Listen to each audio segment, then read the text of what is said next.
سننے والے کو میرا آداب السلام۔ رات ابھی پوری طرح ختم نہیں ہوئی تھی۔ ہوا میں ہلکی سی ٹھنڈک تھی اور سمندر کی لہریں خاموشی سے کنارے سے ٹکرا رہی تھیں۔ ماہنور اور اذلان اب بھی ایک دوسرے کے قریب بیٹھے تھے۔ اندھیرا گہرا تھا، مگر ان کے درمیان جو احساس تھا وہ ہر چیز سے زیادہ روشن تھا۔ تم خاموش کیوں ہو؟ ماہنور نے آہستہ سے پوچھا۔ اذلان نے اس کی طرف دیکھا۔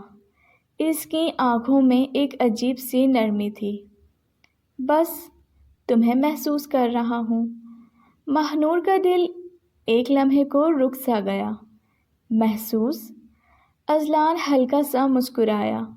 ہاں، تمہیں دیکھنے سے زیادہ تمہیں محسوس کرنا اچھا لگتا ہے۔ ہوا نے پھر سے ماہنور کے بال اس کے چہرے پر لا دیے۔ اذلان نے اس بار انہیں ہٹانے میں جلدی نہیں کی، بلکہ آہستہ آہستہ اپنی انگلیوں سے ان میں الجھ گیا۔ ماہنور کی سانسیں بے ترتیب ہونے لگیں۔ اذلان، اس نے دھیمی آواز میں کہا، جیسے وہ خود بھی نہیں جانتی تھی کہ کیا کہنا ہے۔ اذلان اب اس کے بالکل قریب تھا۔ اس نے اپنا ماتھا آہستہ سے ماہنور کے ماتھے سے ٹکرا دیا۔ تمہیں پتہ ہے، وہ سرگوشی میں بولا، میں نے کبھی کسی کو اتنا قریب آنے نہیں دیا۔ ماہنور نے آنکھیں بند کر لیں۔ اور مجھے؟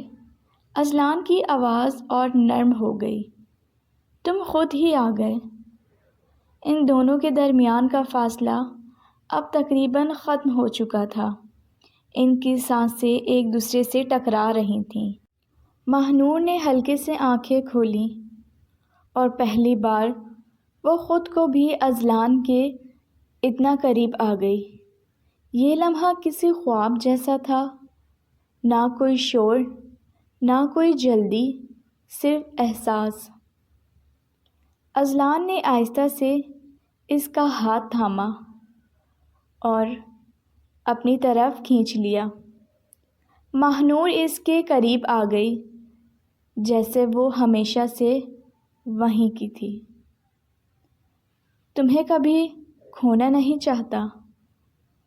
اذلان نے دھیرے سے کہا۔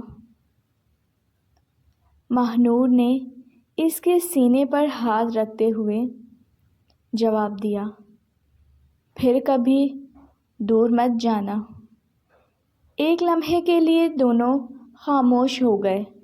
پھر اذلان نے آہستہ سے اس کے ہاتھ پر اپنا ہاتھ رکھ دیا۔ وعدہ کرو۔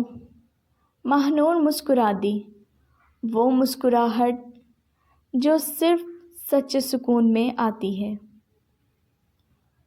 دور کہیں لائٹ واپس آ گئی تھی، مگر اب انہیں روشنی کی ضرورت نہیں تھی، کیونکہ وہ دونوں ایک دوسرے کی روشنی بن چکے تھے۔ اگر آپ کو یہ کہانی پسند آئی ہو تو پلیز ناول نائٹ کو سبسکرائب کیجیے۔ رکھیے اپنا بہت زیادہ خیال۔ کمنٹس کرنا نہ بھولیں۔